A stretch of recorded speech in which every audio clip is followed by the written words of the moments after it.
And welcome back to the WMCT. We got a special guest here. I'm honored to welcome Tim White, a talented artist, a musician, and broadcaster. And many of you know Tim from his Bluegrass radio show or his music, but he's also making headlines here. I saw your picture in the paper in Mountain City for his incredible new mural dedicated to Kody Norris. Tim is blending traditional artistry with modern tools like virtual reality to bring the project to life, and I am really excited to hear more about this. But before we get to the painting, most of the listeners might not know your full story. So can you tell me a little bit about yourself and how you got into art and music and stuff? Yeah, well, I was born when I was a baby in a log cabin that I built with my own hands. I'm originally from Roanoke, Virginia. Born and raised there, graduated high school. My mom sold Tupperware, and I moved down to Bristol because she got a promotion. She and my dad, Robert White, her name is Jackie. They're both gone now. I miss them dearly, but moved us down to Bristol through the Tupperware business, and actually ended up in Blumpville, Tennessee, and worked for them for a while. And I always liked to draw ever since I could hold a pencil. And one thing led to another, and opened a sign shop in Blumpville, Tennessee. Still do that to this day. TimWhiteSigns.com is my website if you want to go look at some of my work. And one thing led to another, and when I moved down to Bristol in the hotbed of, or Blumpville, in the hotbed of bluegrass music, I bought a banjo. And started going to all the jam sessions, learned how to pick, and of course I played guitar too. Got with a group called Troublesome Holla. I still pick with those boys. We're a trio, and started picking music, which led me into getting into radio work.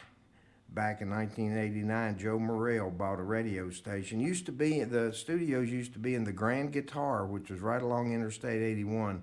3-story building shaped like a guitar. They tore it down about 5 years ago. But anyway, got into broadcasting with radio, started picking everywhere. My sign shop did rather well, and ended up, I guess I'm talking on two fronts here, ended up getting into the radio business, which eventually led to a TV show I've done for the past 21 years on public television, called Song of the Mountains, out of the historic Lincoln Theater in Marion, Virginia, and we're all over the United States on public television, PBS stations. I wasn't sure if that was on television or on the YouTube. I saw it on YouTube. Yeah, it's on PBS. We're on over 200 PBS outlets across America. PBS does not fund us. We have to raise our own underwriters, but we've been successful with that, real successful for 21 years. And what's the name of that again? I'm sorry. Song of the Mountains. Right. Song is singular, mountains is plural. Songofthemountains.org is the website for that show. And so between the music making and broadcasting and the sign shop, every day's an adventure. I'm over here painting the Kody Norris mural. Yeah, so how'd you get into murals? Because I know of at least one you restored, and this one you're painting. I don't know, how many murals have you done? I don't know. A lot? A lot, yeah. The first major mural I did is in downtown Bristol on the Tennessee side of State Street, paying tribute and memory to the Bristol sessions of 1927 that were done. I've seen that. And that was Jimmy Rogers, the father of country music, the Carter family, A.P. Sarah and Mother Maybelle, and the Stonemans, who are from fairly nearby Galax, Virginia, Pop and Hattie Stoneman. And on one end, there's Ralph Peer. He was the man that came down with the Victor Company and recorded those sides back in 1927 there on State Street. So, and that mural's rather large. It's 30 feet tall and 100 feet left to right. Yeah, that's, if I remember right, there's a stage there, and it's a little courtyard. I saw a Dolly Parton impersonator there just a couple weeks ago. Right, and they have the farmers market there twice a week during the season, and it's a rather big gathering place, and it's just That was the first major mural I did, and that mural basically has traveled all over the world. It's been in magazines in Japan and Czechoslovakia and England and Canada and, of course, all across the United States. And that led you here to do Kody Norris, right? Right. So, can you describe what the mural is? I mean, and how it's going to look when it's done? I mean, I see Mountain City and I see his face so far. Yeah, it's going to show his band. The Kody Norris Show is what he. And you know, I met Kody when he was about 14 years old over at the Carter Family Fold in Hiltons, Virginia, and he was just out in the parking lot picking music in one of those throw together jam sessions, and he caught my attention because I've done this a long time, and you just know when you see and hear somebody if they've got it. And I remember that thinking to myself, that boy right there is going to do something with this music.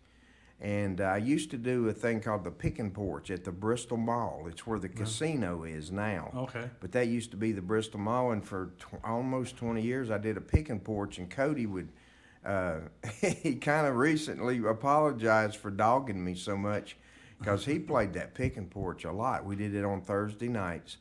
And I was glad to have him. I told him, I said, you don't need to apologize. We're glad to have you over there. But Kody was just always good. But he practiced. He wanted it. Yeah. And he had the talent, still does. He's been on the Grand Ole Opry several times now. He's on the Fox Morning Show not long ago. He's traveling the world, got the big bus, and he's just a great guy. He and his wife, Mary Rachel, they're just great people. The whole band is. And I'm just so proud of him. And I don't know, about 4 or 5 months ago, I was approached by the committee, Kody Norris. I forget the exact name of the committee, but Fans of Kody, I think is what it's called. And they approached me and said, we want to do this mural, and Kody says he doesn't want anybody to do it but you. So I met with them, and you know, we agreed on a price, and they're raising money for it. So you can Google that, Kody Norris mural, and if you want to contribute to that, well, they'd be glad to hear from you. But it's the mural's 25 feet tall, 50 feet left to right. It's got Kody's centerpiece in it, and I've got his smiling face up there already. But it's going to have him and his band, the mountains, beautiful mountains around Johnson County here, and it's got some graphics as far as his name and the band's name, and it's going to be a great trip. Murals are just great for any community. I was just going to ask, I mean, how do you see murals as different from other kinds of artwork and in the way they connect the community? So, well, first of all, you were already going there, but they're out there, they're hitting you in the face. right. You go down the road, and there it is, and people are drawn to murals. And another facet about murals, in my opinion, is they're educational. I've had several people come by now that are locals, and they'll say, "Who's Kody Norris?" Yeah. Well, now they know.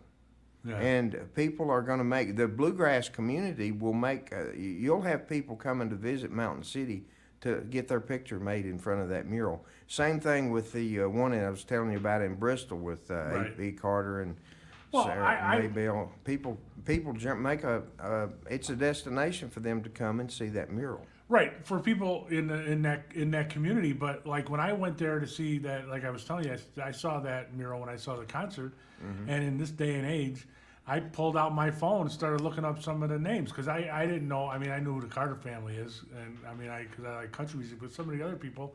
Well, now you know. Yeah, and it is educational. Yeah, it is. Even here, walking around and seeing some of this crooked road signs, I love looking them up and finding out who these people are. Right. Listening to some of that old music. Well, it's like Song of the Mountains, my TV show.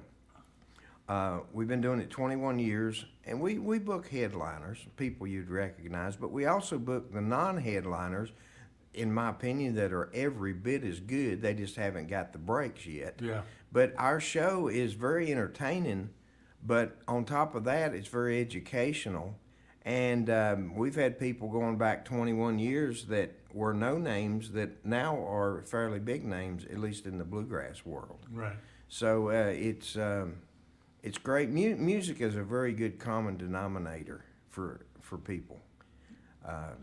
Right. Yeah. Well, you know what? In a world where you fight over politics, I've been saying this for years on my YouTube channel, and We talk about it. You can always argue food and you can always argue music, and you won't lose any friends. Yeah, right. You can sit there and say who's better in a bluegrass band or a country band or whatever, and you're not going to lose friends. You might learn something, but you're not going to Yeah, lose nothing. you're So you're you're right. right about that. You're right. Well, let me tell you a quick story. I hope I'm not burning too much of your airtime here. But when I was painting that mural, I love to tell this story, and it's true. It's the absolute truth. I was up on scaffolding. I'm painting Kody's mural across the street here at the food country on a lift because I'm an old guy now. Yeah. But when I was younger, I was about 30 years old when I painted that one in Bristol, and I was up on scaffolding. I was climbing it. And a guy came by. He was in a Mercedes convertible, nice car. He was dressed great, summertime. Had on shorts, had on gold chains, rings on all of his fingers, and he was talking about the Carter family, and he was talking about Jimmy Rogers, and what a great thing the music is for people, and this and that. And he got back in his nice Mercedes and drove off in Upstate Street. 10 minutes later, a guy came on a bicycle, had two baskets, one on the front, one on the back. Probably all of his worldly possessions were in those baskets.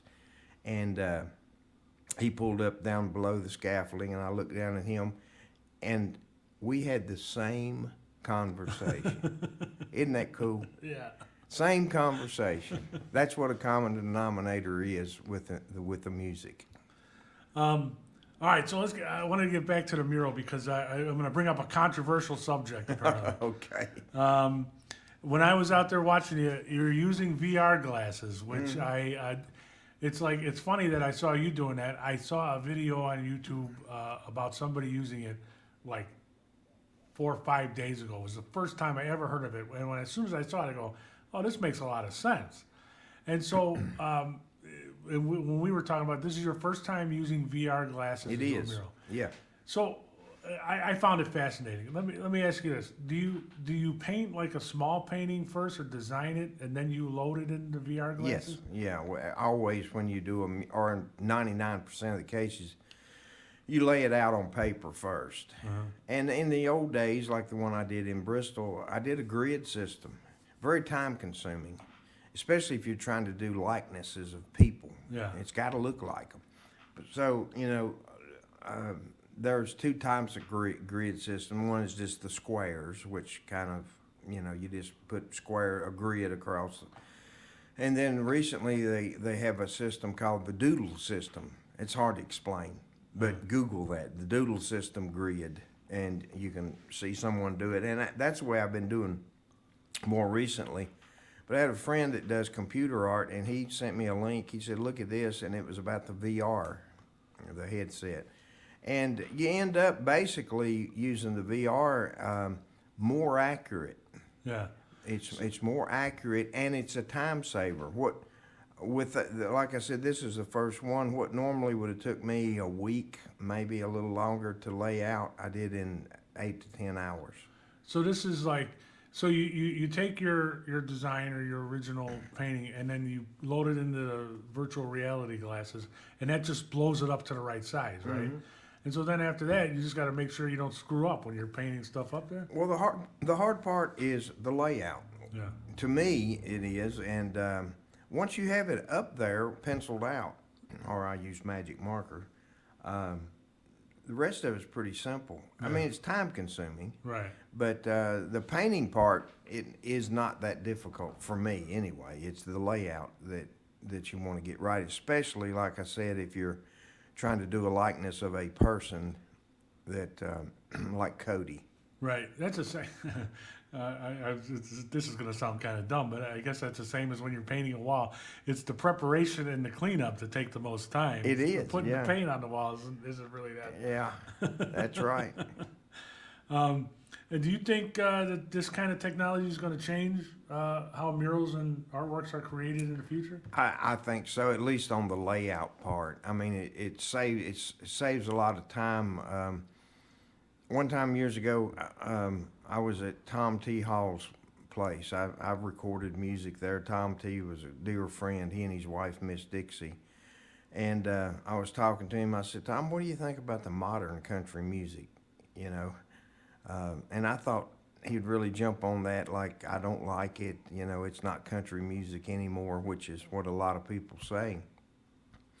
But he looked at me, and it kind of applies to what we're talking about with the VR glasses. He said, Tim, he said, I had my day, and he said, I did good with the country music. He said, but it changes like everything does. He said, they don't do brain surgery like they did 50 years ago. And isn't that true? Yeah. Yeah. Yeah. So you know, technology changes, and you know, it's still artwork, but it's a time saver. Well, okay, and I understand what you're saying about the layout and how you say that's the tougher part. What got me thinking is that there could be with using this, you could do more intricate drawings. You can add more things. So, I mean, I'm sure that there's some mural people that could do a mural of Kody Norris, but they couldn't put the whole band in there, you know, because it's 4 or 5 people, and you have to have them the right size and shape and stuff. And it seems to me if you use this kind of technology where you can draw you can lay out on a regular size real intricate drawings, you can then make murals more encompassing and larger. Yeah, and another thing that I've changed since I did the Bristol mural, I did one of the Easter Brothers in Mount Airy, North Carolina, and I used brushes. When you see Kody Norris's face on this mural on the side of Food Country, I use spray cans.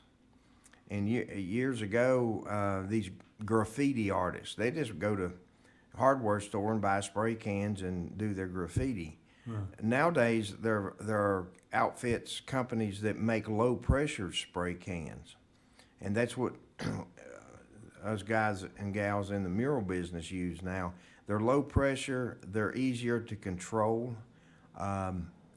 more colors than you could ever look at, it seems like.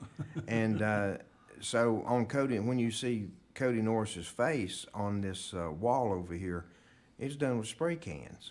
Yeah. Now I'm using a brush on parts of the mural too. There's still areas you will use a brush, but for the likenesses of people, and some of these cats that do these murals are just amazing.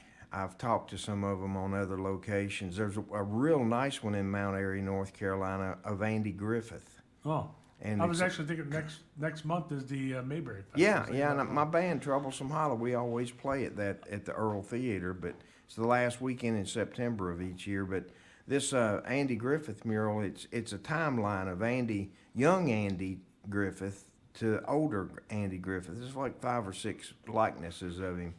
And this guy, I went by and talked to him when I was learning to use the spray cans myself. Mm-hmm. And he gave me some pointers, and I watched him. And this guy, I can't remember his name, but phenomenal. If you get a chance sometime, just go on spray can wall murals. Just Google that. And some of these guys are just absolutely amazing. Well, I'll look that up. All right, well, we're kind of running out of time, so let me get the last couple of things. When the mural is completed, will there be an event? Do you know what the event is, or the way for the community to celebrate it? I'm not so sure that they're going to do a separate event, but they're asking me to have it done by October the 3rd when the Mountain City Fiddlers Convention takes place. Okay. So I don't know if they're going to actually unveil it then or before, but they're wanting to make sure that it's going to be done by that date, October 3rd. Well, I have a suggestion. Because, Okay. you know, we have the 250th anniversary Yeah. of the United States next 4th of July. We should have a special dedication on the 4th of July since the parade goes right past it. So That's a good idea. all right, so for those listening who want to follow your art, your music, or your radio show, what's the best place to find you online? I would talk about, let me give 3 websites. The Tim White Bluegrass Show.com. Put the in front of it, THE. The Tim White Bluegrass Show.com. For the TV show, songofthemountains.org. And then for my murals and sign work, timwhitesigns.com. Recently, last year, I did a mural on the side of a 1949